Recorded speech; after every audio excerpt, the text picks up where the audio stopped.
Fíjate, Ventaneando empezó un 22 de enero, que era lunes, a las 9 de la noche, era de 9 a 9 y media, grabado desde la mañana temprano.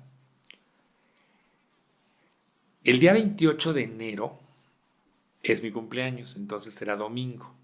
Entonces, el canal tenía, en aquella época, el canal 7, que es donde pasábamos el programa, tenía menos de un punto de rating de siempre.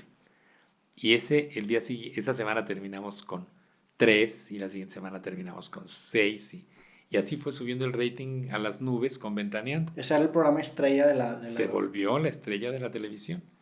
Y eso cambió y luego por eso lo cambiaron al 13, que ahora es el 1. Y estaba yo en mi cumpleaños, unos amigos me invitaron a comer al bufete que había en el teatro, ¿cómo se llama? El restaurante del Lago, ahí en Chapultepec. Y pues yo no sabía el que de repente la gente supiera quién eras. O sea, para mí todo era nuevo. Me levanto a la gran mesa de buffet y me estoy sirviendo y había dos señoras enfrente y una le dijo a la otra, mira, ese señor trabaja en la televisión. Y yo me dio una vergüenza horrible, ¿por qué? No sé, pero me sentí muy invadido en mi vida. Sí. Pero también me di cuenta de la importancia de la televisión en aquella época cuando hacía la hora marcada. Yo trabajaba en la Secretaría de Comercio, que estaba el edificio ahí en Periférico. Yo trabajaba en el 5.º piso y el edificio tenía 12 pisos. Obviamente que iba yo a salir en la tele, yo tenía un entorno pequeño de gente con la que hablaba, todo el área era muy grande, pero mi entorno era pequeño y yo sabían que iba yo a salir, entonces les avisé que en la noche iba a salir a las 10 de la noche en el 2. Y ese día, al día siguiente llegué y estoy esperando el elevador y entonces gente que estaba esperando el elevador de otros pisos que yo nunca había visto, me dijeron, ay, usted salió en la televisión anoche, porque el programa que hacía Carmela era muy, muy famoso, La Hora Marcada. ¿La hora marcada en qué año lo hiciste? En el, estoy hablando de, Eso fue antes de Ventaneando. ni mucho Sí, son antes. los tres que hiciste que me contaste, Sí, ¿no? los hice si O Ventaneando sea, desde ahí empezó te diste cuenta de de él. la importancia que tenía la televisión, Sí, porque yo, pues, que era un señor que trabajaba allí en un piso, en el 5.º, pues de repente en el piso 7, en el 9, en el 12, sí. digo que a lo mejor me los había yo topado en el elevador o no sé, en la escalera, pero nunca había visto, yo sabía gente que ni hablaba con ellos, Sí, sí, no sí. sabía ni quiénes eran, pero ellos me ubicaron de inmediato. Te voy a decir en qué años, empecé Ventaneando en el 96, pues fue como en el 92, 93, cuando hice La Hora Marcada. Y cuando haces Ventaneando, ya me platicaste desde el punto de vista profesional de tu trabajo, cómo la credibilidad se comprometió un poco, pero en el punto de vista personal, ¿te afectó perder el anonimato? Es que me tuve que acostumbrar. Mm. Ahora estoy acostumbradísimo. Si ahora la gente me habla en la calle y traigo cubrebocas y lentes y gorra y adiós, Pedrito. Además, esto de la televisión, a mí me hizo mucho más famoso lo que me ocurrió con la mayonesa, Sí. que dije un nombre por otro, una marca por otra. Eso me hizo mucho más famoso porque eso quedó grabado. Porque además es curioso, pero yo que soy un anciano, me conocen los niños. Sí, sí, sí. Me conocen los adolescentes, pero me conocen por eso, Por lo de la mayonesa te por lo de la mayonesa, popularizó con eso, lo la que fue gente la joven. peor vergüenza de mi vida, porque aparte tuve que pagar, pues al final de cuentas me hizo mucho más famoso y luego, como todo quedó grabado y queda por ahí, entonces el día que me tragué la mosca y el día que me di un sentón por estar tonteando, o sea, todo este tipo de cosas que quedan grabadas, la gente las ve y las atesora en su memoria. Y de repente, pues ahí te digo que un día eso me llamó mucho la atención, que fue cuando me di la primera vez cuenta que los niños de pronto les gustaba algo de mí. Un día una señora, que estaba con dos niñas, me dijo, oiga, señor Pedro, ¿le puedo pedir un favor? Sí. ¿Se puede sacar una foto? Sí, le dije, ¿cómo no? Acérquese para acá. No, pero con las niñas. Y las niñas así, sorprendidas conmigo, o sea, con las niñas, porque me veían en las redes. En una ocasión fui a Cuernavaca porque hubo una feria de las universidades, tanto públicas como privadas, y me pidieron que yo fuera a hacer una conversación, una plática con los estudiantes, con las mamás. Y entonces, bueno, yo hablé de mi experiencia en la universidad y de lo importante que es, porque aparte era una oferta de universidades públicas y privadas y estaban ahí los stands para que las personas pidieran información sobre las carreras y sobre los costos y los precios y demás. Entonces yo fui y hablé lo que tenía que hablar y luego pues, y había más gente, había más oradores.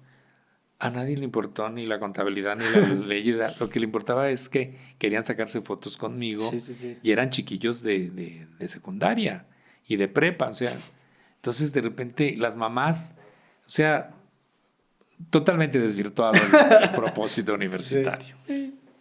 Pero pues así es. ¿Por qué crees que conectas tanto con estas personas? O sea, me imagino yo que tiene que ver con tu personalidad, porque los incidentes que hagas, tanto el de la mayonesa como el de la mosca, la forma en la que reaccionas es lo que hace... Porque yo soy muy natural. Ajá, y te hace relacionable, ¿no? Y además, si tú ves un programa de Ventaneando, yo siento que a mí me doy vergüenza verme en la televisión, porque soy muy joto. Okay. Entonces me doy vergüenza porque soy muy maricón. Entonces, pero así soy. O sea, ¿Pero en la tele sientes que lo exponencias o...? No, soy general? como soy. Yeah. Pero yo no me veo, porque yo hago el programa. Sí. Y el programa sale y ya se acabó.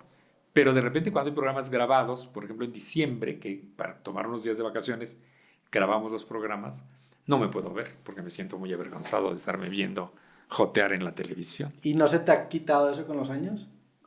No lo de jotear, sino lo de que te dé como pena. No, porque bueno, tampoco es que... También te acostumbras, ¿no? Pues sí, estoy acostumbrado, pero no me encanta verme. Ya. En los programas grabados no me gusta verme. Y de repente por ahí tengo yo unos cassettes de programas de los primeritos, pues era totalmente diferente todo, ¿verdad? Sí. Pero bueno. ¿En qué momento encuentras tu voz en la televisión?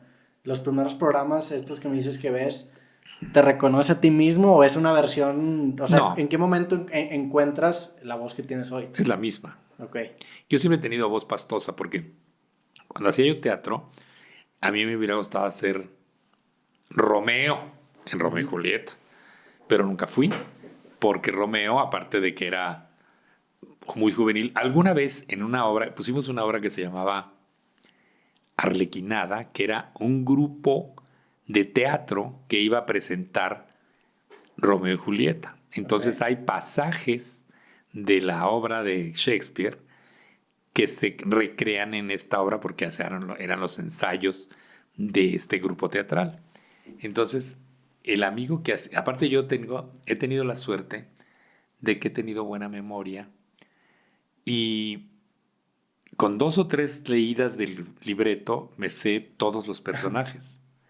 Y entonces, femeninos y masculinos. Entonces, de pronto, me acuerdo que una vez algo pasó con el galán que era Romeo, se llamaba Roberto Gutiérrez. Y entonces, pues sabíamos que hacer la obra y pues quién se la sabe, pues yo me la sabía. Entonces, pues el traje ni me quedaba porque Roberto era hiper flaco y alto. Pues me pusieron otra cosa y yo pude hacer el personaje. Pues bien, porque yo me sabía la obra completa, ¿no? Y mi personaje, que era más pequeñito, pues lo hizo alguien más, ¿no? No, lo quitaron, no me acuerdo qué pasó. Pero yo me prendía las obras completitas de principio a fin. Todos los personajes. Todos los personajes. Pero me refiero más que la manera de hablar, como las opiniones, o sea, todo esto lo fuiste ejercitando bajo la marcha, porque también me imagino que en un principio estás expuesto a este medio que tiene un alcance que es muy difícil de dimensionar y dices algo y dices, ay cabrón, a lo mejor afectas más de lo que te pudiste haber Esto ha imaginado. sido así. O sea, de repente, de ser fresísimas, empezamos a ser un poco más mordaces y llegamos en un momento en que se decían unas cosas muy fuertes en el programa. Ahora no puedes. O sea, pues, mira, nada más está gorda, no, pues te llevan a la cárcel, ¿no? ¿Cuándo fue ese apogeo? O sea, en esa línea que... Pues yo creo que fue, si esto empezamos en el 96. O sea, empezaron muy tranqui. Sí, todo tranquilo y todo. Y luego cada vez era, pues, es un juego de más y más. Y aparte era mucho hablar de lo que ocurría en la televisión, en la pantalla. tampoco era de hablar de o sea, poco hablábamos de la gente viva, sino hablábamos mucho de los personajes de la televisión, que estás criticando a un personaje. Es como a Broso. Broso no le puede hacer nada el gobierno porque no es Víctor Trujillo el que habla horrores del gobierno, es Broso, un personaje que no existe legalmente. O sea, Ventaneando los primeros capítulos era analizar personajes. Analizar la televisión, Ya, exactamente. los Los programas de errores. Azteca. Y los errores, ok. Los errores que ocurrían, que antes ocurrían muchísimos. Y había gente que estaba permanentemente monitoreando. Y yo mismo, entonces ya sabía yo qué íbamos. Yo les hablaba y les decía lo que acababa de ver y a qué hora. Y entonces para que lo pusieran al día siguiente o al otro. Y evidenciábamos cosas que... Y eso provocó muchos problemas en Televisa, tanto que demandaron a Pati Chapoy y la anduvieron persiguiendo para meterla a la cárcel y demás. Se resolvió. Sí, escuché esa historia cuando la Se resolvió, sí. Que Entonces, la acaban escondiendo con una camioneta, ¿no? no, pues es que la querían llevar a la cárcel, entonces, porque la demandaron. Por usar Trozos de... Que por eso se legisló que si se le pone un letrerito que dice que eres tomatía y hasta se le puede poner de dónde es el origen, se pueden utilizar 20, 30 o 40 segundos de esa imagen. ¿Fue a raíz de ese incidente? Exactamente. Porque se enojaron por la crítica del programa y dijeron, vamos a agarrar con copyright. Se enojaron porque, primero porque de repente aparece una competencia, que es Televisión Azteca. Y luego porque de repente el programa de Ventaneando subió como la espuma. Y entonces, claro, pues estaban muy molestos con el éxito. Y entonces se llevaron a Juan José Origel, que era nuestro compañero. Estuvo en el piloto él, ¿no? Estuvo en el piloto y estuvo en la primera temporada. En la primera temporada. Él estuvo todo 96 y medio 97. Se llevaron a la productora, Carmen Armendáriz. Ella seguía allá. Entonces, para desmembrar... ¿Y se lo llevaron a billetazos o...? A billetazos. Yeah. Se lo llevaron. A mí cuando me contó lo que le ofrecían, le dije, pues, we are not getting any younger, ¿eh? Entonces, mejor acepta. O sea, ¿qué quieres que te diga? Me da tristeza que te vayas, pero vete. Porque lo que le ofrecieron fue una lanototota. Como lo que te dijo tu jefe en economía, ¿no? Pero aquello era una cosa mínima. Pues pero te dieron tu bono y tu aguinaldo. Mi bono y mi aguinaldo, pero aquellos eran miles de dólares. BMW, último modelo, un contrato de exclusividad largo. Sí.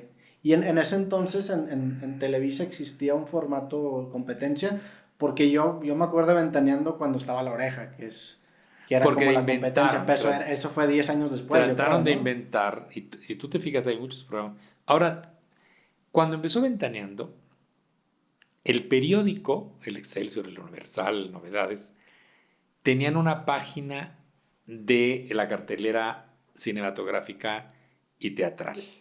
Y del otro lado de la página se hablaba de algo de los artistas, pero no había una sección de espectáculos como tal.